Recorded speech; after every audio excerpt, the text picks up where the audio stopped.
The hardest days for me as a physical therapist deal with having to keep up with paperwork. That's the only portion of my job I don't like. We have to have things in order for insurances, especially Medicare. So I would say my hardest day is a day where we have a full schedule. That could be anywhere between 35 to 40 patients on the schedule. Whether or not all of those patients come in is another story, but having all those patients, having to keep up on the paperwork, and then we get phone calls from coaches of athletes that want to know how they're doing. Sometimes you get phone calls from doctors giving you information about different patients. You got to answer those phone calls. Also make sure that the computers aren't crashing so my receptionist can keep the schedule up to date.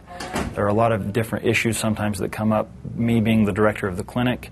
If we run out of laundry soap, if we run out of hand soap, if we run out of towels to use with the ultrasound gel and the massage lotion, if we run out of candy for the candy bowl, if I have to run to the store or Sam's Club or Costco to just get the supplies that we need for the clinic, all those things add up. That would be my hardest day, to where I couldn't get to the patients, and it would just be very frustrating. In my clinic, in our company, we cover 8 high schools, and we go to their games and make sure that if they get hurt, we're there to take care of them. We give them advice on stretches and other things. So we're there doing sports coverage for the high schools. I cover specifically Bingham High School in South Jordan, Utah. And I remember one day at a football game, we had a young man on a kickoff get a concussion, and he seemed to be doing pretty good at first, and we were checking him for concussion symptoms, and we were holding him out of the game. And as I was talking to him, his eyes started to roll in the back of his head, and he started to become lethargic and wanted to fall asleep. And with a concussion, you don't want your patient to fall asleep. You want him to stay awake so you can make sure he's doing okay. We got the EMTs to come over. We had to spine board him, put him in the ambulance and send him to the hospital.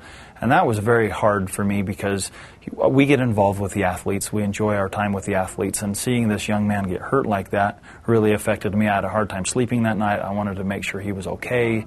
His parents had called me and said he was fine, but still, I couldn't sleep that night.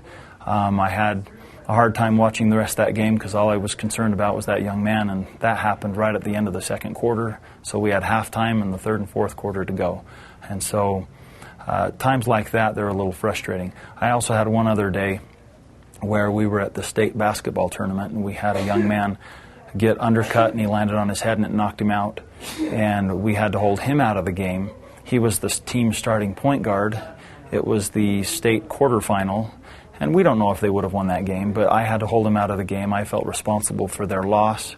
And so sometimes those things can get on me and seem to be my hardest days.